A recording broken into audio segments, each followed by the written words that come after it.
So good evening, everyone, and thank you for joining us here for the GLOBSEC City Talks 2014. My name is Kaathleen Koch.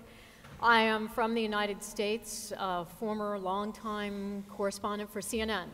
So if you watched CNN back, I left there in early 2009, but you might have seen me reporting from the front lawn of the White House, from Capitol Hill, from the Pentagon. I covered natural disasters, so you might have seen me reporting on Hurricane Katrina, on plane crashes, train crashes. So anyway, so I am really honored to be invited by GLOBSEC to moderate this really fascinating discussion, and I think it's a very important topic. And before we get started, I do want to let everyone who is watching online or back at the Kempinski Hotel know that you can submit questions online. So feel free to chime in, because we'll be taking questions from our live audience here as well as questions from online. And we want this really to be a very vigorous discussion, so we'll jump in and have a lot of involvement. So, you know, when I was asked to moderate this panel, I thought how much journalism, and especially investigative journalism, has changed over the years. When I was just a kid and getting into journalism, when I thought of investigative journalism, I thought of Woodward and Bernstein, Watergate. And when they were covering that story, you know, they took their notes on notepads and they filed their stories typed on typewriters. And Edward Snowden, when he approached journalists a year ago with his concerns about what he considered wrongdoing by Western intelligence agencies, he had gigabytes of information, 1.7 million intelligence files that he had downloaded. I mean, just processing that amount of information is incredibly difficult. Investigative reporters have always had to walk that fine line between exposing wrongdoing and corruption and jeopardizing national security. But I think the job has become so much more difficult now because of the amount and the complexity of information that's available, and the time and money now that takes, even greater than ever before, to sift through it and to make sense of it. And that is media revenues, media profits are shrinking, media staffs are being cut.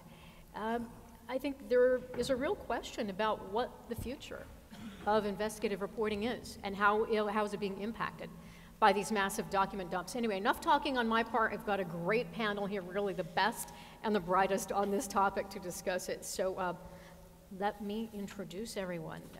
We're not really seated in any particular order, but Ronen Bergman, Senior Correspondent for Military and Intelligence Affairs for Israel's largest daily newspaper, Yedioth, Ahronoth. Ronen? Brilliant. Thank you. Julian, Borger, Diplomatic Editor for Great Britain's Guardian newspaper. Edward Lucas is international editor of the international editor of the weekly magazine, The Economist, and author of the book, The Snowden Operation, not his newest book, he's got a newer one. And then Andrei Soldatov is an investigative journalist and editor-in-chief of Agentura.ru. It's an information hub on intelligence agencies. So welcome, gentlemen. Thanks. And I want to go to the audience first with a question, if we could put it up on the screen. And I believe you all have been given the ability to vote on this question. Does everyone understand how that works? All right. The question is, and it's one very much debated, obviously, in the United States right now, is Edward Snowden a hero or a traitor?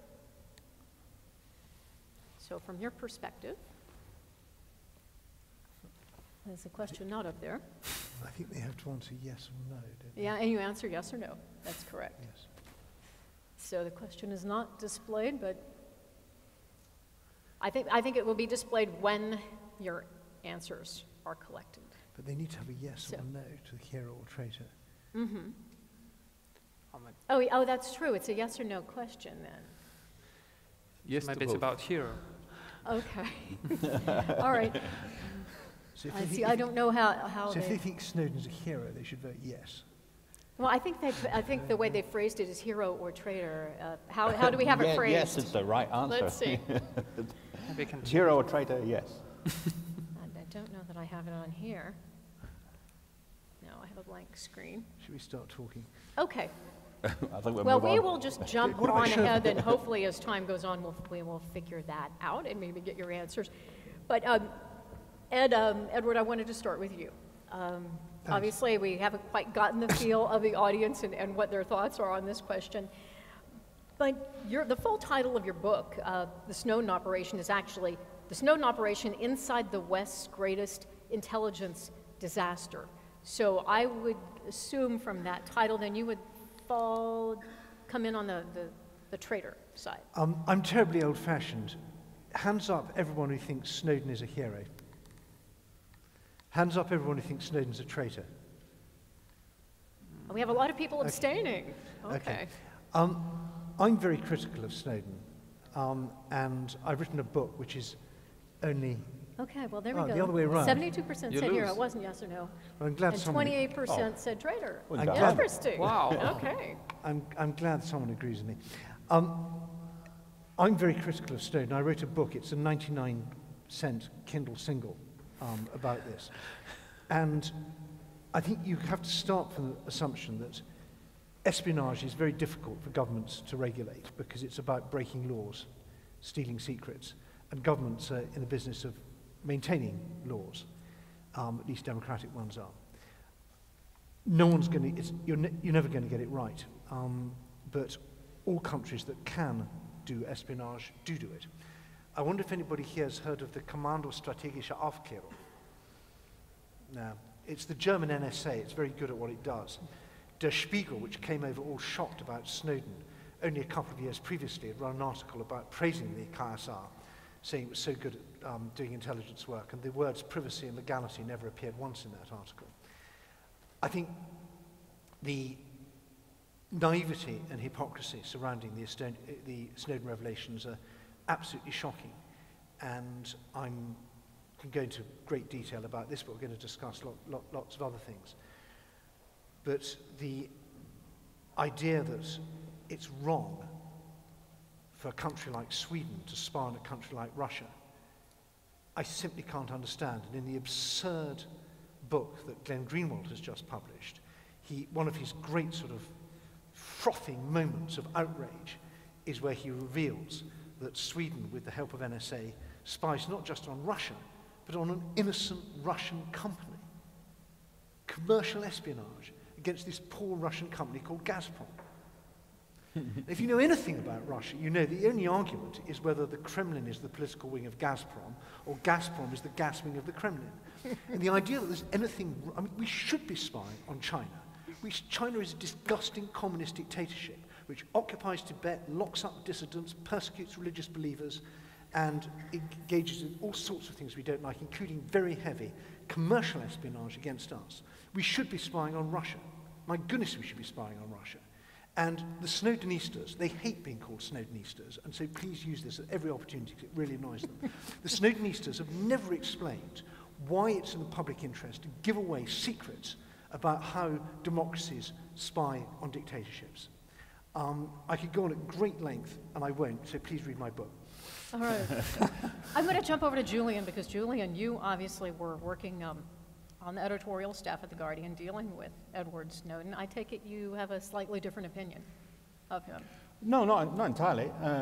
I think that's right. I think we have intelligence services in democracies so that they can serve the security and defense of our countries, and spying on dictatorships like Russia and China is entirely appropriate. I mean, what our work at The Guardian focused on when it came to the Snowden files was the extent of bulk collection in the UK and the US, and that's what we focused on, because we reasoned there was a very strong public interest in doing so, and you know, the panel that President Obama put together to review bulk mass surveillance agreed that there was a lot that was going wrong and had 40-odd recommendations a way to change it. An all-party committee in the UK has come out with a report saying that what the Snowden files show is an embarrassing indictment of the lack of oversight of the surveillance agencies by the elected legislatures. And I think that's the big picture of what's happened is that the oversight was designed in a time when surveillance meant you put a crocodile clip on a copper wire of Joe Bloggs and you listen to his conversations. But when these probes that go down into fiber optic cables that go across the Atlantic obviously suck up millions and billions of communications. And as democracies, we've never really had a conversation about that. And the various parliamentary oversight bodies weren't really across it. They weren't up to speed. And so the capabilities of the surveillance agencies had gone far beyond what we as democracies could get our heads around, and had a reasonable conversation about where is our trade-off between security and privacy. So that's what we focused on. Ronen, you're a contributing writer at Der Spiegel, and you worked with them on some of their Snowden reporting. Do you believe that Edward Snowden was in any way influenced by, working with, inspired by, conspiring with the Russians? No. Everything is possible in the world of intelligence. And if someone would come to you, and I don't know, 5 years ago, and would say that affairs like Chelsea or Bradley Manning, WikiLeaks, huge leakage of the diplomatic and the intelligence cables, and then something like Snowden would happen, you would say, this is impossible, it will never happen. But it did. When we had our discussion with Julian Assange back 3 years ago, he has some of his conspiracy theories about what the NSA is doing. Of course, he didn't have any footprint for that. And we said, Julian, listen, let's go back to the cables, because this is just far too much. And now when you see what Snowden leaked, it seems that much of what Julian Assange at that time claimed was true. So everything is possible, but I didn't see any sort of footnote, any sort of proof, any sort of indication that this is a pre-planned Soviet conspiracy, a huge intelligence operation. On the contrary, I think that the Soviet, and we should attribute FSB, the Soviet foreign intelligence, the Russian Soviet, the Russian foreign intelligence service, I think that we should attribute them to be smart and wise. If they would plan this in advance and had him as a mole inside NSA and CIA, they should have done it completely different, and not in the way that it was performed. Are you saying it was too clumsy? It didn't have their the fingerprints whole thing on it? of flying with Sarah Miller to Hong Kong and then trying to ask asylum from the Chinese, and then depending on whether the Russian would take them or not, etc., etc. I want to say, going back to what was just said about the group of journalists, especially, and I know something about the work that was done by Der Spiegel, are making the differentiation between what the NSA, together with GCHQ and others, were doing against the sort of the real bad guys, the Chinese, the Russian, the Iranian, proliferator, Al-Qaeda, global jihad, Hamas, Hezbollah, all these targets. There's much in the material relating to that was not published. And there is a very close distinction and differentiation between what the NSA, American intelligence, is doing against the real bad guys, and what is done that can be seen as a violation of privacy and as following and hacking and collecting material on your friends. You can justify spying on Swedish spying on Russia or American spying on Chinese, but how can you justify hacking into the email account of the chairman of the international, the World Animal Association? Are the cats your enemies, the dogs? Who are your enemies there? Why are you hacking to their email? They did it because they can. That's the reason. They collect this vast amount of information because they could do that. And as Julian said, there was not enough supervision on what they did. Julian, did you want to jump in here? I did, just on the issue of a plant. Presumably, if the Russians and Chinese had a plant, then they would be well served by keeping them in place, sitting in Hawaii. and continuing to fund flow of information. And you know what? I bet they do, because by the simple law of averages, we were told by the UK Cabinet Office that the GCHQ trove of documents was accessible in the US to GCHQ, did you GCHQ, which is the Britain's, NSA Britain's intelligence service. Electronic intelligence, surveillance, signals intelligence. It's been seen by 850,000 people. More than half of those were private contractors like Snowden. They rolled their eyes and said, what can you do? They weren't happy about it when they only realized it when this came up, because GCHQ wanted to be best friends, so put everything in common cloud with the NSA. But the post-9/11 culture in US intelligence is share. And so like the WikiLeaks, which was several million, this trove was 850,000 people. And like I say, more than half of those were private contractors. Now, that just seems to me incredibly lax. That's one of the things that has changed because of Snowden. They've had a rocket up their behinds, and they are looking at that again, because that is not a way to run intelligence. Well, Andrei, I think it's time we go to the Russian on our panel. The only Russian journalist here. So Edward Snowden, we know he is in Russia somewhere. I have to ask, do you know where? Have you seen him? And what is your take on this whole discussion? Yeah, I'm quite in a peculiar situation, because I'm a Russian journalist based in Russia, and Snowden is in Russia. And I would say that, yes, we are quite, as Russian journalists, we are quite critical of Snowden for many reasons.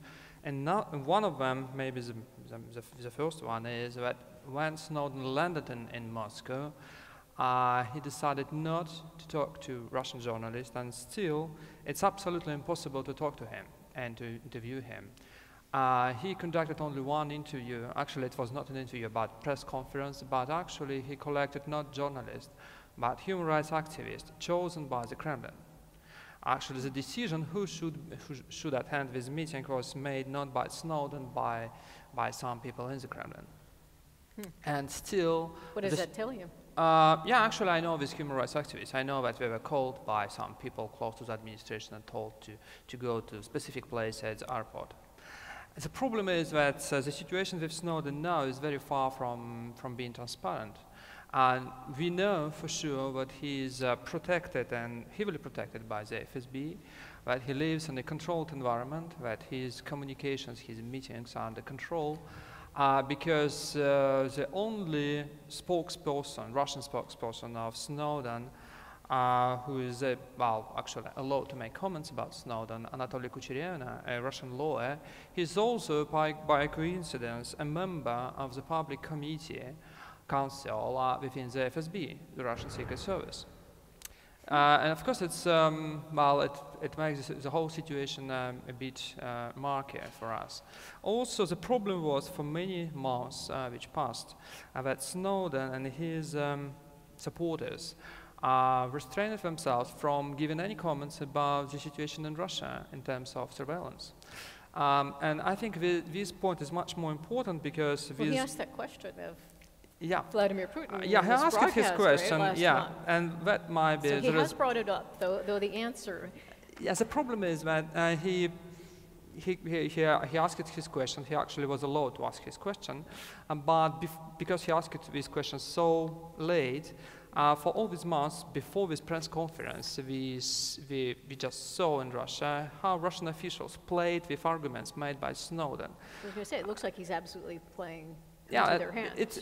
It was so clear. For example, we got examples when some new restrictive measures on the internet were promoted and approved by Russian authorities under pretext of protecting personal data of Russian citizens. We got huge pressure on global platforms like Google and Facebook under pretext of protecting personal data of Russian citizens. Just 2 weeks ago, we got the new law, and one of the requirements of this law is to store data on Russian soil. So the idea is to somehow to force Facebook and Google to relocate their servers to Russia. And again, as a reason provided by Russian authorities, the Snowden's revelations. Actually, even during this interview when Putin responded to this question of Snowden, before this question was placed by Snowden, Putin was asked by a Russian journalist, and it was already clear how Putin tried to play himself with Snowden's revelations. He was asked, why you, Mr. Putin, when you deliver your Crimea speech, decided to address not to Western governments, but to Western peoples? And Putin said something like, well, we see that Western countries lost their sovereignty, and now it's extremely hard to talk to Western officials because they are afraid of US eavesdropping. And only after that, Snowden appeared and was allowed to ask his question. So of course for us it's quite a depressing thing, but nevertheless I think that when he was allowed to ask this question, nevertheless it was a positive thing, because now we can start discussion about what's going on in Russia. I myself, I've been focusing on covering and exposing Russia's surveillance state for the last 3 years, and I would say that it was extremely difficult to start this discussion in Russia. Well, what did you think of Putin's answer? We don't. No, we actually, don't he provided some keys. He said that Russia cannot conduct mass surveillance, and that was not true, because Russian system of communication interception is much more intrusive than what you have in the United States or in Britain or in Europe. Just legally, it's absolutely different. Maybe the reason is that the Russian system of communication interception was actually defined in 1980s, back in the Soviet times, when constantly updated, but the foundations are still the same. So that's why I think it was a positive thing, because now we can start talking about these things. Edward, you're chomping at the bit. Yes. I think this Russian connection is very interesting, and I'm afraid I don't quite agree with what Julian was saying and Ronen before, that if the Russian intelligence agencies want to spy on NSA, which I'm sure they do, they have plenty of other ways to do it other than Snowden. So the fact that Snowden did what he did doesn't mean they're not doing something else. And we can't know this for certain, but there are 4, I think, dots which are incontestable. Snowden is the sort of person that the Russians love to recruit. Naive, young, slightly unbalanced, not very well trained junior intelligence officer. Behaving in a very conspicuous way when working for the CIA in Geneva. The Russians are very good at recruiting people under false flags. They wouldn't have needed to approach him saying we're from the Russian Foreign Intelligence Agency or from the GRU, the military intelligence. They could have approached him and said we are enthusiasts for digital freedom.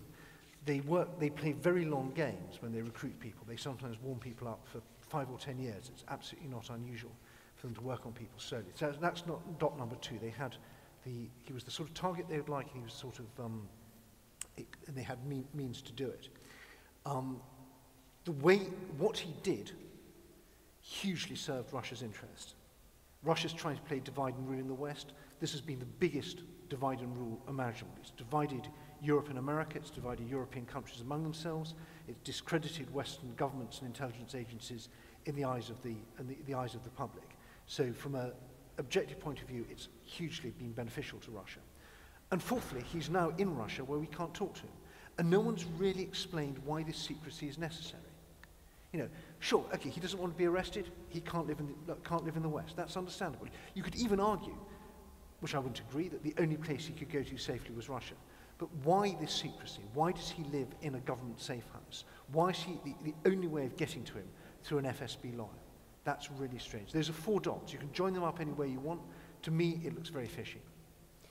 Well, I don't want us to get stuck on Snowden. I'd like to talk about these massive document dumps a la Chelsea Manning, Julian Assange, and WikiLeaks.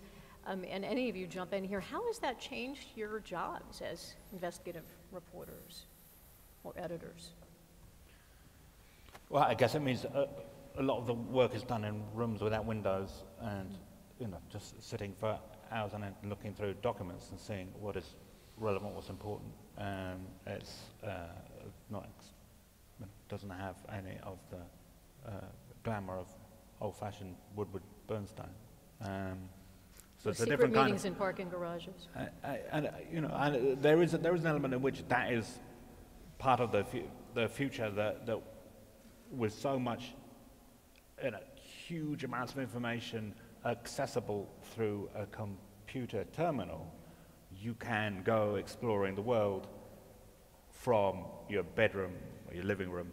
And this is something I wanted to talk about in terms of the new face of investigative journalism. You have this site called Brown Moses, who was a guy who used to, he was an administrative worker and he got made unemployed, and so his name is Elliot Higgins. He went. And he's in the U.S.? No, he's in the U.S., UK, in Leicester.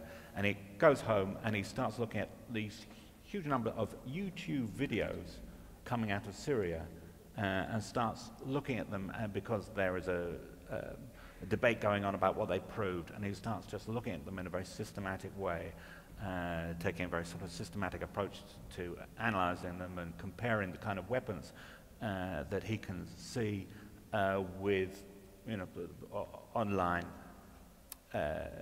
references on what is what. He soon becomes the world's leading expert on what's happening in Syria militarily, just by sitting in his room and just doing what the intelligence services are also trying to do, open source analysis. Is this a new model of investigative It's journalism? a model, yeah, because it's a model for the internet age in terms of just doing bulk data analysis and coming out with really interesting results, and factual results. He does something else to ascertain the authenticity of these YouTube videos, because every time there was a massacre in Syria, there would be a sort of a pushback against it. Oh, it's all been staged and so on. He was able to prove fairly decisively that they weren't, by plotting what you could see in terms of buildings, minarets, and so on in the video. Then go to Google Satellite and look at where the video was purported to come from, at the town, and seeing if what you could see in the video matched where the mosques were, where the significant buildings were. And just by doing it very systematically, built up a model where he could do video analysis in a way that I've heard firsthand that our own UK intelligence agencies were impressed by, in terms of just pushing the boundaries of what's possible with open source. Let me ask, because as far as I understand, he had no military background, no training. Why is this something, though, that just a random individual is doing? Why isn't a journalist with some background, military, whatever, at a major newspaper or network doing this kind of work? I think he had two sort of big advantages. He was unemployed, so didn't have anything else to do. In terms of, no one was asking him to do something else, and he said it. I'm OCD. It was just right for him, and so those two things came together, and what was going on in the background.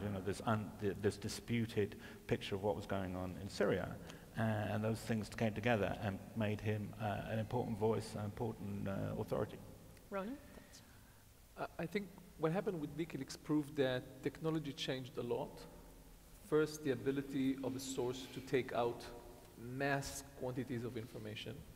Took Vasily Mitrokin, the deputy chief of the KGB archive, 20 years to copy, by hand, to copy 600,000 documents, and then gave them to first he gave it to the American, who thought it's useless, and then he gave it to MI6, who smuggled KGB archive outside and gave them for publication. But this took a lot of time, and every time he had one document in his shoe.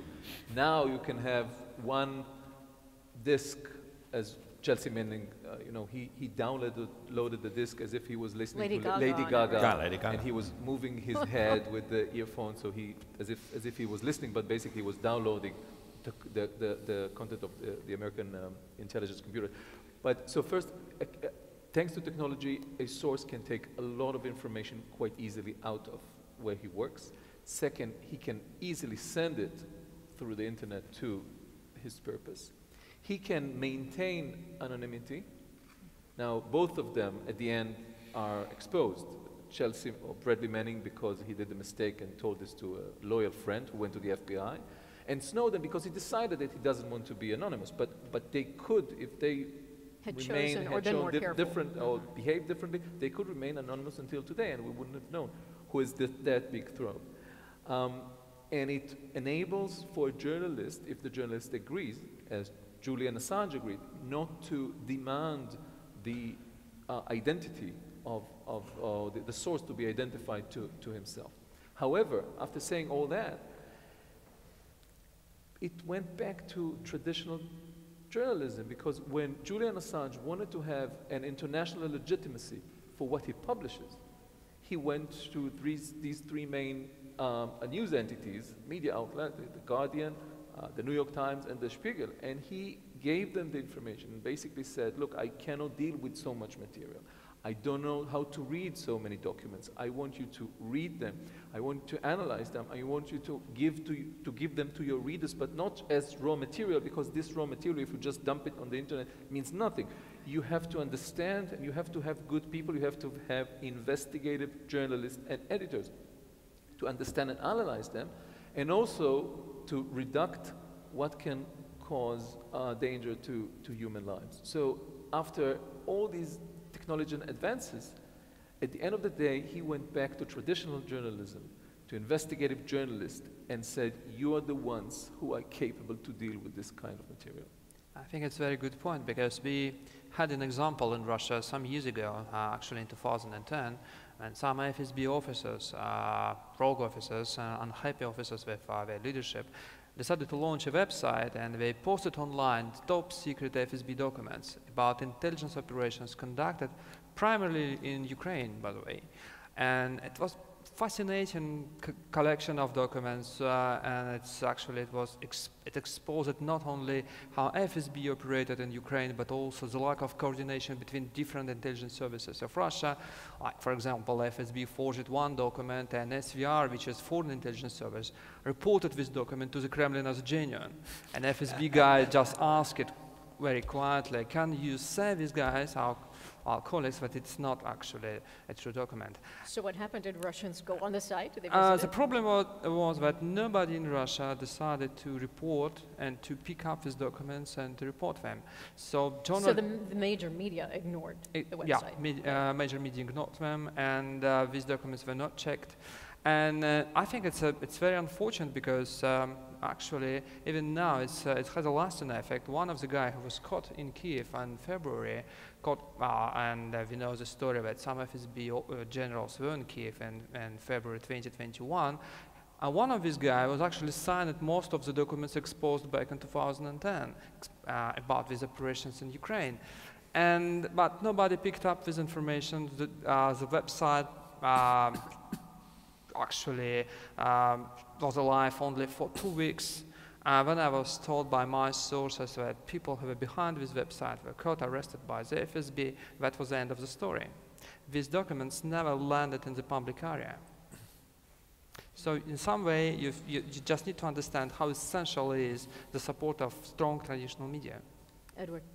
Yes, first of all, I think it's interesting that both Assange and Greenwald started off being super skeptical of journalism, which they saw as being compromised, collaborative, not to be trusted. And in the end, they did realize that there was that these huge data dumps are only useful if people make sense of them, and I think that's true. They must be put in context. But I'm very skeptical of documents on their own. I think that the idea that a document has an unambiguous meaning is a basic mistake in journalism. When you look at a document, you have to ask all sorts of questions. How do I know this is true? Is it a forgery? Secondly, is it still valid? Was it created perhaps for one purpose that is now no longer valid? Was it part of a training exercise? Is it a hypothetical? This is something we could do. So you need to ask all sorts of questions about a document. Who made it? Who is it aimed for? In what circumstances? Why do I think this matters? Is the reason why I think this matters actually the reason why someone else might think it matters? And so simply just taking a document which has secret on the top and saying this is in itself a news story is a big danger. And I think with both the WikiLeaks documents and the Snowden documents, they've been a bit of a distraction from what I think is real journalism. Real journalism is going and talking to people and getting people to tell you things where they may not realize the importance of what they're saying, and you put it together, and then you make a story out of it that explains something. And documents have a role to play in that, but and if I may, I'll just give a couple of examples. There was a very good WikiLeaks telegram about Russian organized crime and its role in Moscow city government. And when I first read it, it had all the sources were just XXX. This is in the days when the people publishing it were still trying to protect the sources. And I read it, I thought, this is really interesting. This shows that the American embassy in Moscow, which has always told me that I was exaggerating when I talked about the criminality of the Russian government, actually thinks exactly what I do. So that was kind of interesting. But so on. Two, it showed that American diplomats write really, really well. And I actually tried to contact the author of the thing, and I said, if you want to come work for The Economist, yeah, we might have a job for you, because this is really good writing. But yeah, so who cares? But what was interesting, who are these really high-level sources? They talked to people obviously really knew this XXX, XXX. I got really excited by this. I was trying to work out, how do they get people to tell them this stuff? And then, due to the incredible incompetence of the people involved in WikiLeaks, the unredacted version of the cables came out, which was catastrophic, had very serious personal consequences for various people whose names were then mentioned as people who talked to American diplomats, and that was very bad. But one of the results, you could then see who they talked to. It's like a guy at a think tank, a journalist on the Moscow Times. These are all people I knew. And so suddenly it stopped being interesting after all. It was just a lot of people had said to American diplomats the same thing as they say to me. And the American diplomats had written something that was pretty good in Economist English and stamped secret on it and sent it to Washington. And it was pretty much what I'd have written if I was writing about Moscow organized crime and its relationship with the government. And somehow it stopped being interesting after that. And so I think there's, and similarly with a lot of some of the Snowden stuff, once you know the context, and this was a training slide, and this was a hypothetical, this was something that was one bit of NSA showing off to another bit of NSA, and suddenly it's sort of, you start, once you find out a bit more about it, you stop thinking this is quite as interesting as it might have been. I'm not saying all documents are useless, not at all. They can be very interesting indeed, but it's absolutely vital to do the human reporting, to put it in context, and with this very top secret stuff, that's really difficult, because you can't go to the NSA or GCHQ or someone and say, hey, I've got this super top secret document and anyone who touches it should really be in jail. So please can you tell me the circumstances in which you created this document, why it was meant? Of course they're not going to say anything.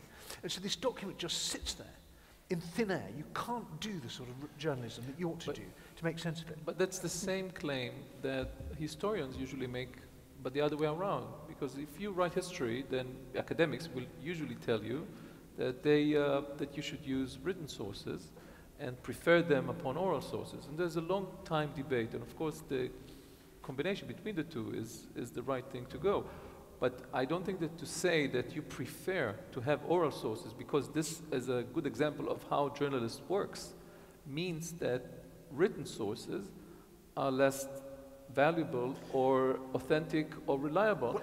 And at the end of the day, if you go to everything that was published, either by Snowden or by WikiLeaks or the cables that Bradley Manning published, at the end of the day, though there's a strong dispute whether the journalist or Julian Assange or others should have published them, there is no dispute about their authenticity and about their reliability. Now, the fact that the sources that you mentioned in that specific cable are not reliable by itself is interesting, but the fact that such a document exists means that that at a certain point of time, the American intelligence community believed that these should be reliable, or this is reliable information that was given them by these or that sources. Now, to have the context is important. I totally disagree. But you cannot, this is good, but it's good to have corroboration or understand the context, but this goes to any sort of document. You need to know when you write about the Second World War, what was the context in which the document was written, not just with WikiLeaks. Can I just say that I completely agree with Ed that the document is a starting point. It's a starting point. What does it mean? What's the context? And I can talk in terms of the Snowden. That's how it worked with us. That there were a lot of conversations with NSA, with GCHQ, with Cabinet Office. There was lots of to and fro. There was discussions with people who used to work in these agencies and in SOCA, which is serious organized crime. And we knew from the get-go that we were, what we thought it was is what it was. And, in terms of the big stories, in terms of the big bug collection.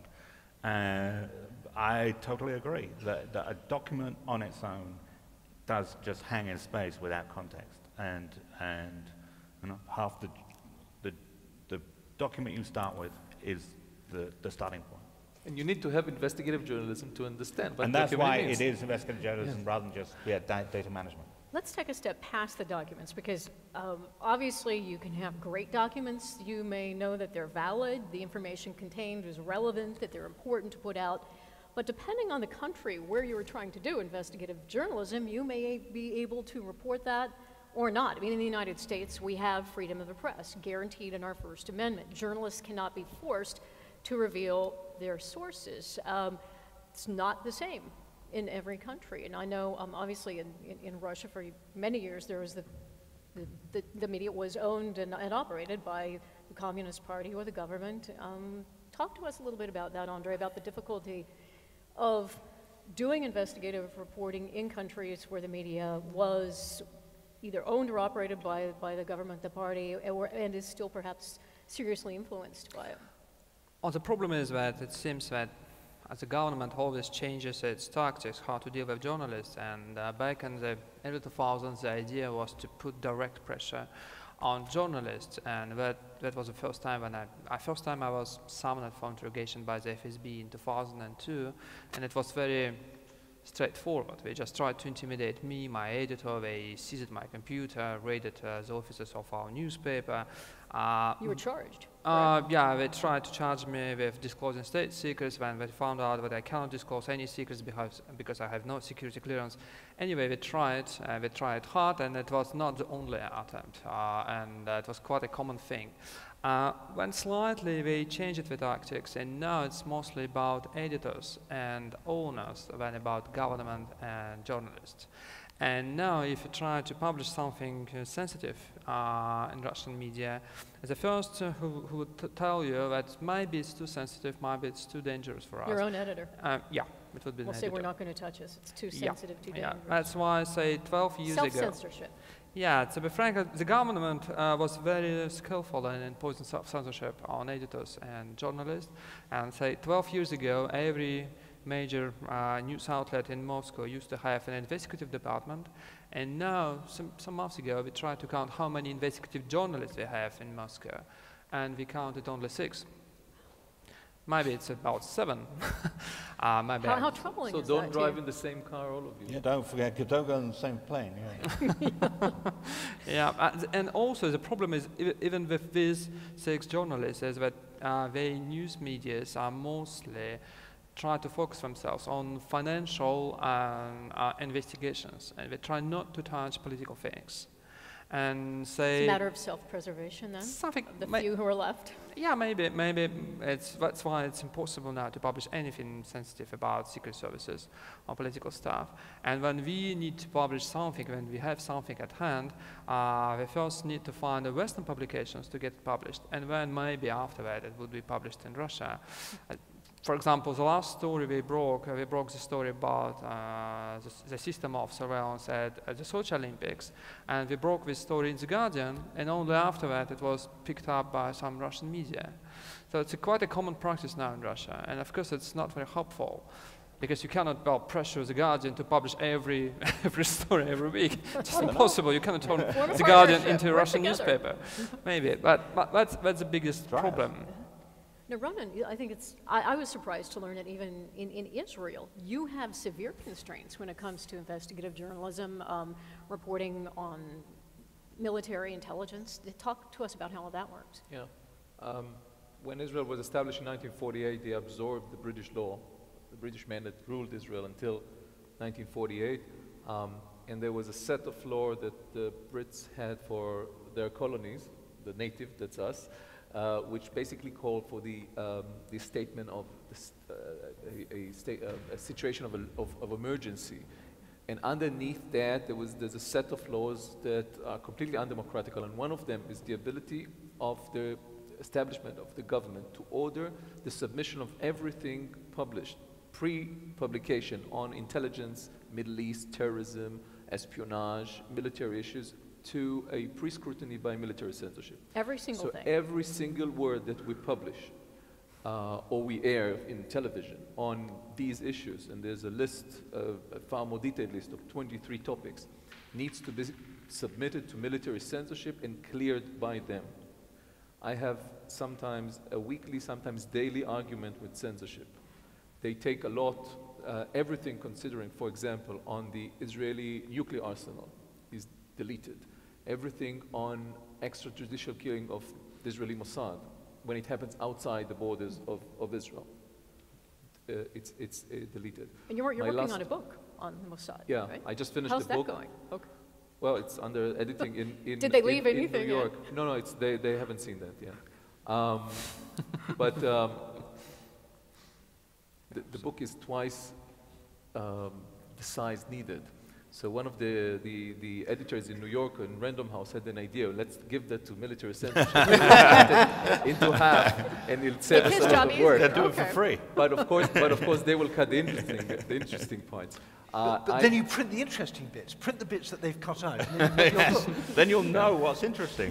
they had a glimpse over the book censorship, and they already said that this is the most problematic. This is the history of Mossad, and it's the most problematic book they have ever seen. I asked this to be given in writing, so I'll put it as a blurb on my book. But seriously, there's so much taken out that if, for example, hypothetically, it won't happen, but if tomorrow censorship in Israel is banned, is disassembled, I can take at least a 5 years leave, a vacation, and just enjoy everything that was deleted so far, because there are really sensational stories there. And you've saved them all. And well, it's saved somewhere. They're on a thumb drive. It's saved somewhere because the other Gaga. law that is being used against we're a small group of these journalists who do not accept the authority of censorship and the establishment point of view that everything is secret. There's another paragraph which basically, under the title of espionage, aggravated espionage, the holding of classified material. So basically, once they can prove that you hold classified material, Even if you've done nothing with it. if you have not done just the holding of holding that, it, they can throw you to jail for 7 years. Or the maximum sentence for that is 7 years. So the administration, the establishment is trying to work to disrupt my work, and I was You told me you've been, they tried to arrest you? Yeah, Charge you? arrest, interrogate, hack my computer. They followed me, they tried to find my sources. They tried to do whatever they can in order to stop me from getting the material out, which makes things life much more interesting and tough and frightening, but also exciting. And I think that in many of the cases, we were able to get the important stuff out. I want to go to the audience now before we run out of time. Why don't we do we have a microphone and questions? All right, why don't we go up here and then we'll. I just want to come back on that.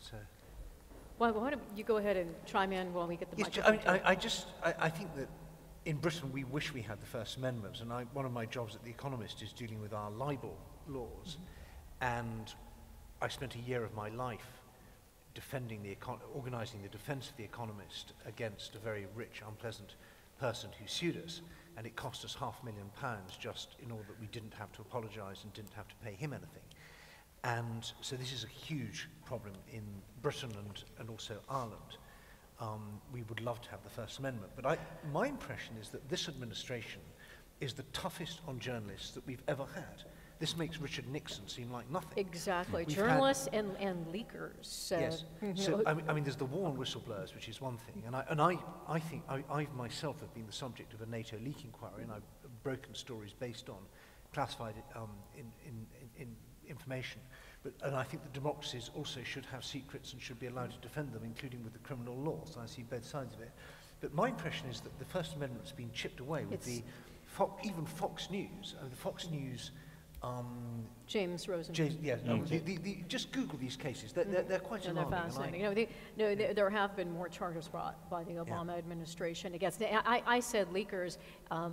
I should say perhaps whistleblowers, because what has happened, there have been several cases of people who worked for the intelligence services who have tried to expose what they consider wrongdoing, violations of law within their agencies. But whereas other government employees in the United States are protected to go out and whistleblow and reveal wrongdoing, waste, malfeasance within their agencies, if you work for an intelligence service, you don't have that protection. I think that's right. Isn't that convenient? I think that's right there. And you have to have that. Wow. So let's say, didn't we have a question up here? The young lady here? No?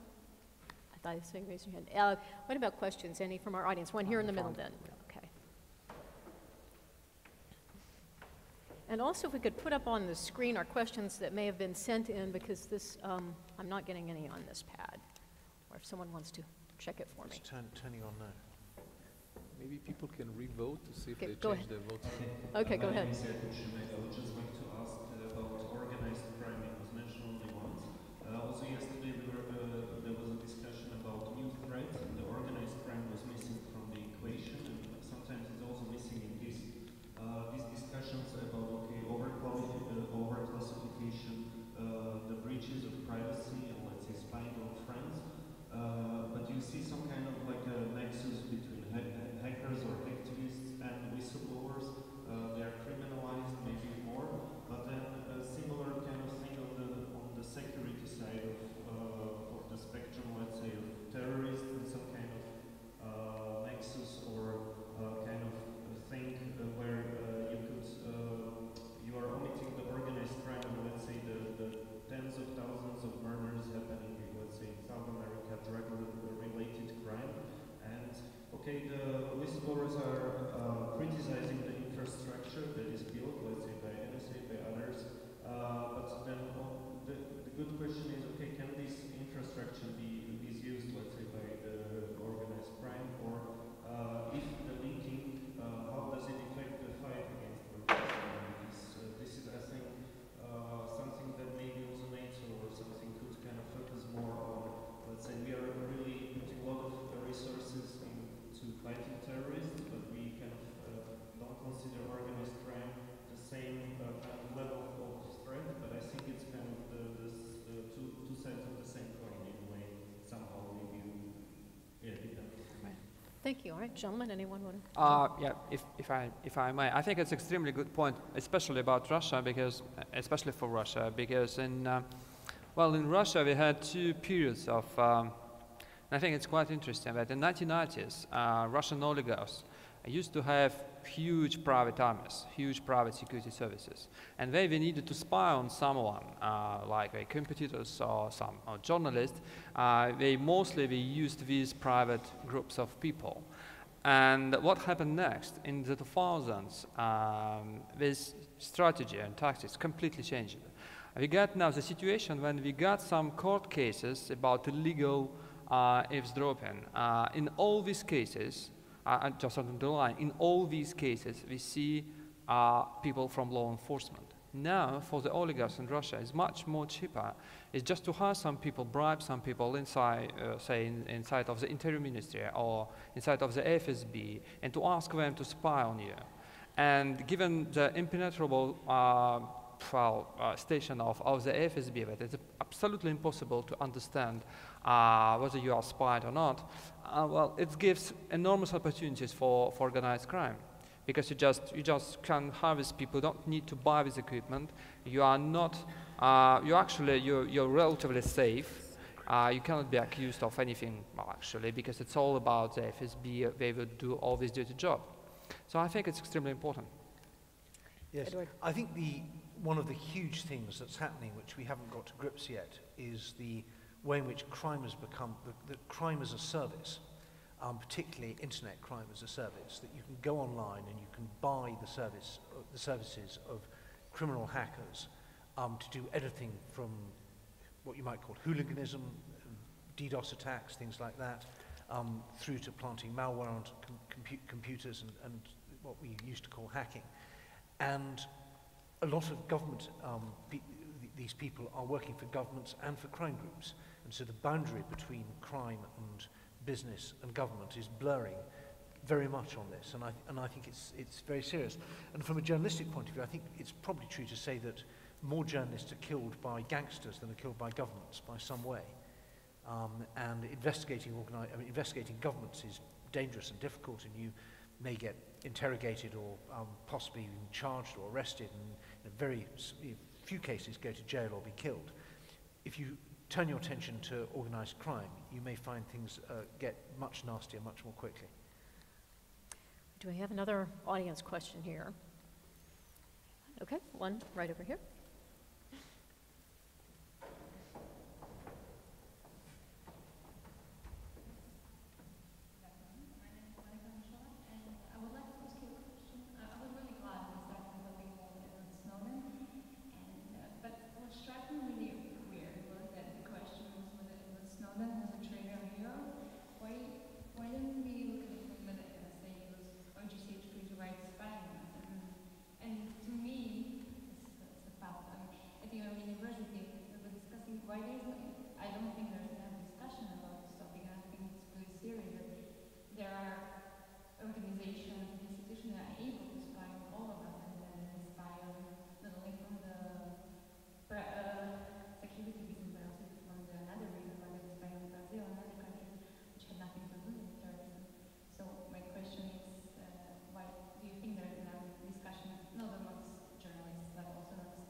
Yeah, well, I think if you want to, you can go into politics on a policy of unilateral espionage disarmament. You can say espionage is inherently wicked, involves breaking the law, stealing secrets, deceiving people, telling lies, all the rest of it, and we shouldn't do it. And that is a bit like pacifism. It's intellectually defensible. I don't think it would work, and I don't think people would vote for you, but you're welcome to try it. If you think that you are going to have intelligence agencies, then they're going to work in ways that may seem quite strange to an outsider. You may have a reason for doing a particular operation which makes complete sense within the agency, but looks really strange outside. You may be spying on a particular company because there's somebody in that company who you think is working for another intelligence agency, and so you go to quite big efforts in order to target that person. And everyone else will say, why are you attacking the World Federation of, donkey botherers or some other organization? And the reason is there's an intelligence target there, and you're never going to be able to say publicly why you do it. So all you can really do is to say, let's have the best system of intelligence oversight we can. If you're going to have an espionage agency, then you've got to have oversight. My view is that America has the toughest system of intelligence oversight of any country in the world. You've got two committees, far tougher than you have here in Slovakia, for example. Two committees, Senate and House Intelligence Committees, plus the FISA court, plus regular contested elections in which all sorts of politicians of both stripes win. Now, you may think it should be even tougher. Actually, I don't. I think it's probably too intrusive, and I'd like to keep politicians more away from it. But there is no other country in the world which gives such tough scrutiny to its intelligence agencies in the United States. I don't know if that's entirely true. I just thinking Maybe about Costa Rica. Well, I don't know enough about sort of Northern European, but just thinking about the Senate Intelligence Committee, they didn't have sufficient oversight to really get to grips with torture, the CIA torture. That was a big failing, and it turned out that while they were trying to look into it, the CIA were spying on them, trying to look into it, which made Dianne Feinstein very cross. So, as we found out in the UK, that all the architecture of oversight can be there, but it's not necessarily effective oversight, and that depends very much on how asleep or otherwise at the wheel the various politicians in the committees are. In the US, you had one or two members of the Senate committee, like Ron Wyden, who were jumping up and down and Dianne Feinstein saying, basically, no, everything is fine, I've been assured. And Dianne Feinstein is the one that's changed her opinion. So, I think that the architecture of oversight can be there without it being there in reality. I agree it could certainly be better. And I think you're absolutely right on the torture issue. I'm not at all arguing that America's perfect on this. I'm just saying that espionage is inherently extremely difficult for governments to supervise because it's A, secret, and B, involves law breaking. And I don't think, and if you want, and I don't think you can name a country that has this trifecta, the legislature, the executive, and the judiciary, all doing intelligence oversight the way America does. And I genuinely don't know of a country that does it that has a more elaborate and more intrusive system.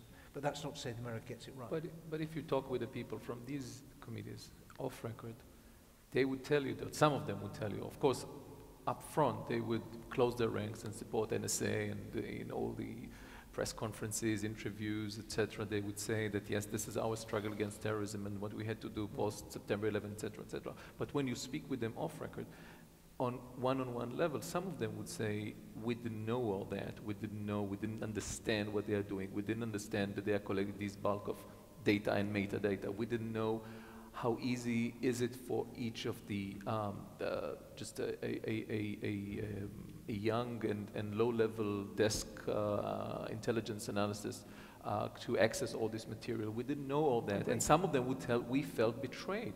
You say that it is hard to supervise the intelligence services, but it is like there's no one else to supervise the intelligence but the politicians. You have if it's hard to have intelligence services to supervise them, then I don't know what would be the solution for that. You cannot just launch them wild because everything that we know about the intelligence proves that when they can do something and they are not supervised, they will do that. When they can collect vast intelligence, they will collect it because it's there, because it's easy to collect.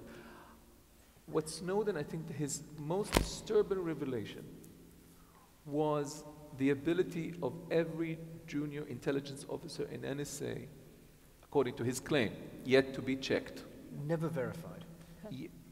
Partly verified and partly not. I'm talking about after speaking with NSA and Senate committee, that every junior or every low-rank intelligence officer and analyst has access to bulk of material about, not just about American citizens, but about the rest of the world. And he can not just do it now, but he can date it back 20 years ago, or in 20 years he would be able to pull out material and information about someone and frame someone and identify this someone as a target, because if you take each one of us and you go 20 years on the timeline, you will find something that could identify him as a potential target for further surveillance. And this is a real threat for democracy. I worry we ought to be talking about journalism. I'm very happy to respond. Well, I would love to try to go to some of our questions that are online. Do we have that ability or no? Look, they're there. Okay, well, we have more in the room, or well, let's see. Let's pull one off the screen. What role does the media have in the current Ukraine-Russia conflict? Can I answer that? Yes. It's not really investigative reporting, but any thoughts there? We made a big mistake in 1991 when communism collapsed, which was that we thought that money was neutral and that free speech would take care of itself. And what we've learned since then is that both those assumptions are wrong. Money is not neutral, and the Kremlin is using money to attack our security system, our democracy, our freedom, our values. And they're also waging information warfare against us far more effectively than the Soviet Union ever did. We have got a massive, very successful Russian information warfare effort going on right now. If any of you haven't done this, just go home and turn on your computer and go to rt.com and watch it for an hour, and you'll see what I'm talking about. And we have no answer to that. We don't do defense, we certainly don't do offense, and we are being knocked all over the place. And what's been happening in Ukraine beautifully exemplifies how Russia uses information warfare in a way to demoralize and corrode the other side's willpower and decision-making ability so that they win the war before it's even started? I would say I'm not so impressed by Russian propaganda, especially in the West, but I would say that inside of Russia, now it's extremely difficult for Russian audience to get information about what's going on, really what's going on in Ukraine. And because most of the media are suppressed, and now we are talking not only about investigative journalism, but also about reporting. Even reporting is not, free reporting is not allowed, and we just a month ago we got a case when the editor of one of the biggest new media, Lenta.ru, was fired just because she refused to fire her reporter who reported from Crimea and from Ukraine. So now, on what basis? On the basis that the owner was not very happy with sensitive reporting. That's all. That was actually said quite openly. And now this news outlet absolutely destroyed because most of journalists decided to leave, and now it's absolutely different. Anyway, so the problem is that now if you try, given that you are Russian and you cannot speak and you cannot read English, how to get information, real, verifiable information about what's going on in Ukraine, I would say it's a big challenge. We have two websites which try to translate stuff from Western media. Maybe it's the only source of information we have. And especially we should remember that given all the social media and Facebook and Contact and how many false YouTube video we got with claims about columns of forces hidden to, say, Donetsk to kill everybody, blah, blah, blah. So we have all this information. And people, we are not used to check this information, to be critical about the information. Mostly because Putin did his best to destroy political journalism in the country, and now even the middle classes, the most educated part of the society, are not used to talk about political things. We are not used to actually... Just too dangerous? It's not about dangerous, it's just about the approach to the information. They decided after, say, 2002, 2003, that we cannot trust anybody, we cannot trust the Kremlin, we cannot trust journalists, we cannot trust their position. And what you got, when you have this lack of information, this vacuum of information, vacuum of trust, you got conspiracy theories. And when you have this conspiracy theories, for Putin it's a great advantage, because now you can say there's someone behind, there's someone like CIA, Western powers, MI6, someone else. There's someone else who should be behind these events. And for the audience inside of Russia, it's a very understandable thing. There's another question on here, different topic. What role does the media have in the negotiating process over Iran and its nuclear program? Any? Well, that's my day job, doing the Iranian nuclear. Well, I mean, take that one, it has a Julian. much bigger role than it should have, really. I mean, if I was negotiating with Iran, I'd probably be saying much less to the media than the officials there are, in that probably they would get much further if they were locked away on an island and weren't allowed to leave until they reached some form of workable compromise. The leaks from the negotiations have hurt Zarif and Rouhani to a certain extent, but it's our job to find out what's going on, and we report it. In terms of inside Iran, it's very important. Actually, it's very important how the Iranian media project it, and the fact that Iranians can read what we write about it. That's also important, and it allows them to understand the kind of tightrope that Rouhani is walking, and so that's on the positive side.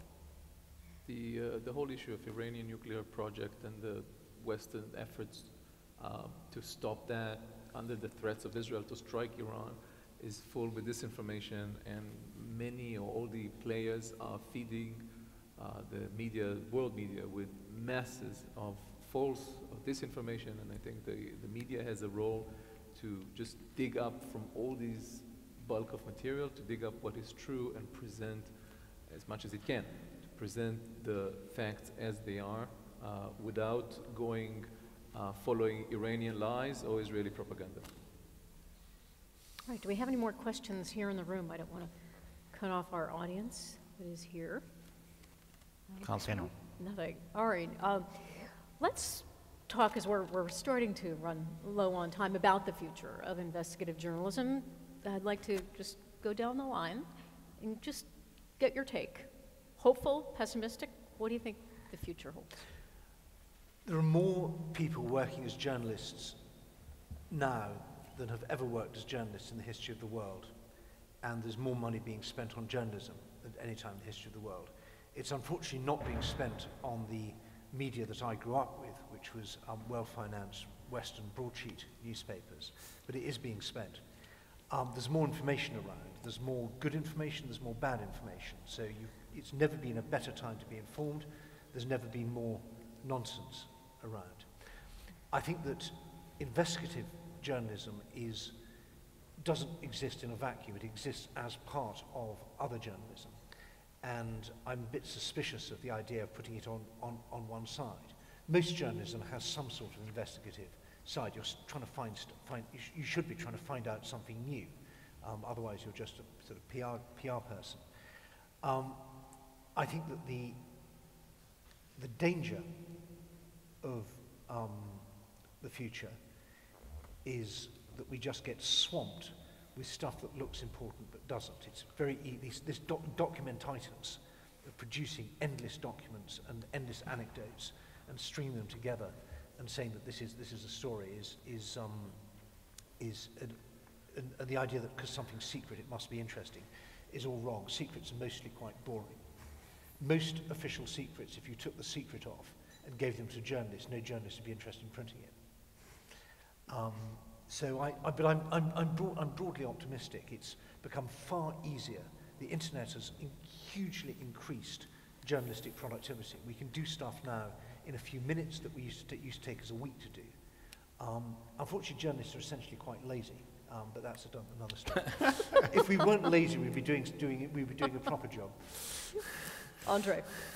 Well, I'm slightly pessimistic, mostly because journalism was as a whole compromised in Russia, and especially investigative journalism, and partly journalists should be to blame because, in the say mid-1990s, late 1990s, many journalists, investigative journalists were ready to accept money, and I should say that the Kremlin played very well with these things, and now if, say, I started my career in 1996, and then it was a very fashionable job, and if I come to the room, people were fascinated to find a journalist in the room. And now, if I come to the room, I try not to say people that I'm a journalist because I might face some strange question like maybe you can accept my $200 and you can write about my company, and that's become quite a common thing in Russia now. And also, I don't see much interest from the public. I don't see that. Well, even when we had some presumption some years ago that if we got some sort of crisis, political crisis, people get more interested in real information provided by journalists. When we got these Moscow protests in 2011 and 2012, I cannot say that we got much of, I don't see that actually people were interested in information provided by journalists. And even opposition people were not very interested, and again they blame journalists for many things, but mostly for the thing that we think is important is that journalists cannot take sides. Even for the opposition, it was not a very understandable idea. So that's why I'm quite pessimistic. Julian.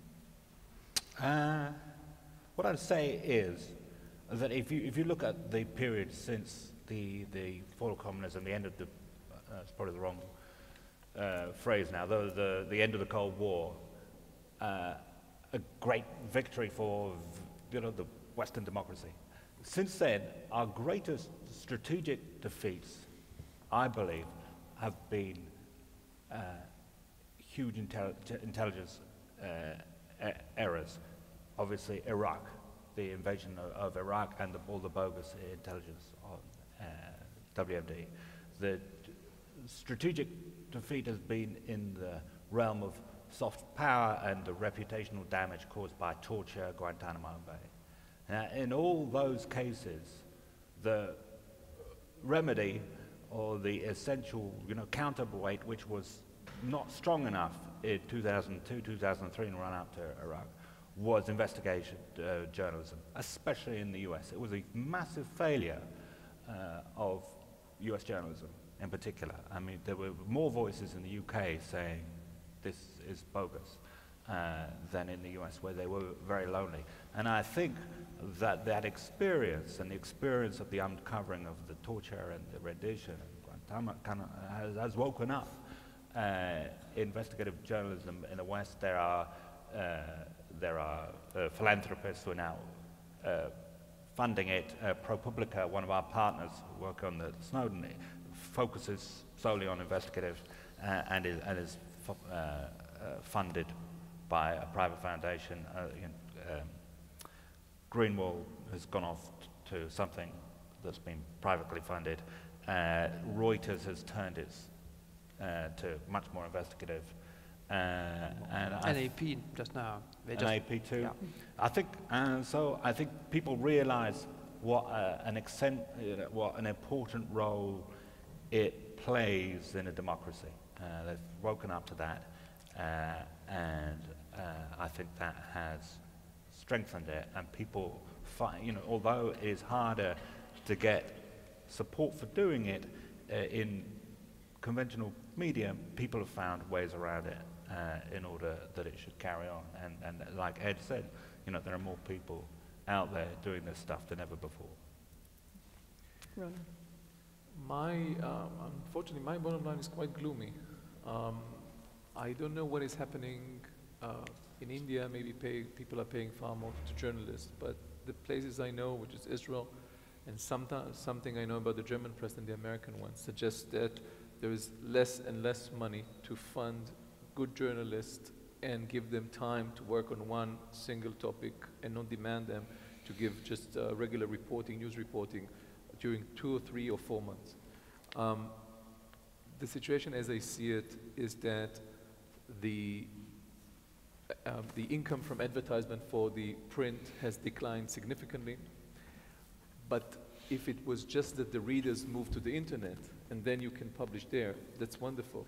The readers did not move to the internet, the readers vanished. One of the editors of Ynet, that's the Yedioth Ahronoth website, said that they had made a survey of how long people scroll down when they read a long reporting, and the average was 400 words. Now, 400 words is an enlarged news piece. It's not even a feature, not to talk about huge reporting of investigative journalism. People stopped reading. In old times, people used to chase the content. Now content is chasing people. There's so much feed from so many places. People don't have the time. Everything is staccato, short, and to the point, and not more than 400 words. So in big places like the United Nations, like the United States or the United Kingdom, there will always be demand for premium product. But in smaller places like Israel, that demand will, unfortunately, I'm afraid, will not generate enough income to fund investigative journalism. So what happens to you and others like you? Well, I need to search for another job. But maybe I'll move to work for the Secret Services. And the bottom line is that even when you talk with people from major news outlets, media outlets in the States or in Germany or in Europe, they always come when you ask, what's your business model? Nowadays, when you combine print and online, when you go to all these online products for money, for free, do you have a viable business model? And as far as I understand, and I'm not a businessman, but as far as I understand, no one has come up with a reliable, viable, profitable business model so far for investigative journalism, for any kind of news or reporting content. Sorry? I don't know if I agree. I mean, there are different models. I mean, the New York Times model is to be kind of the dominant player on the block, to be so kind of essential to the American middle classes or the American elites that they couldn't imagine a day without it. The Guardian's strategy is to own other businesses that hopefully make the money that we lose and allows us to indulge. That's not the business. It is a business. It works because we are carrying on. The the mission of the Scott Trust is to be able to let us do our thing in, forever. So, but is that the future, investigative Well, journalism, that it will it's a have to be dependent on the philanthropic. altruism of someone? No, not necessarily. I mean, the New York Times, it maintains its dominant position by doing great work, but there are fewer players, but there are different models out there, and the philanthropist with ProPublica is one of them. The other is the Guardian, where you own something else that does make money and cross-subsidize. There are various ways of doing that. There's also if I just make a very humble plug, the Economist has never in its history sold more copies or made more money. Wow. And, The New York Times fired their editor-in-chief. The Spiegel fired their editor-in-chief. If they were profitable, if they were making money, if everything was going smooth, there were other reasons why these people were sacked. But if these places were making money, they would never be let The go. New York Times does make money. It makes, it's never enough for the investors, but It's making, at least on someone working there, I can say that there's far less budget every month for investigative journalism. And you feel the stress. We're spending more on investigative journalism than we've ever spent. us too. Us too. Interesting. Because in a way, we think the future, because you talk about 400 words. Yeah, that is the point. If you can find something that will condense, the main story into 400 words, very striking words, and it will go ricochet across the world, and your readership will balloon. But you have to put the spade work into finding that story that no one else has, and the competition engendered by the internet and the global internet means that you have to, if you're smart about it, put those resources into coming out with those stories that only you do, because only you have the resources and the commitment to do it. All right. Any other questions in the audience before we say good night? All right. Well, thank you, panelists, for coming. This was a fascinating discussion. Thank you all, everyone. Edward, Andrei, Julian, Ronen. Could I have a hand for my terrific panelists? Thank you so much for joining us this evening.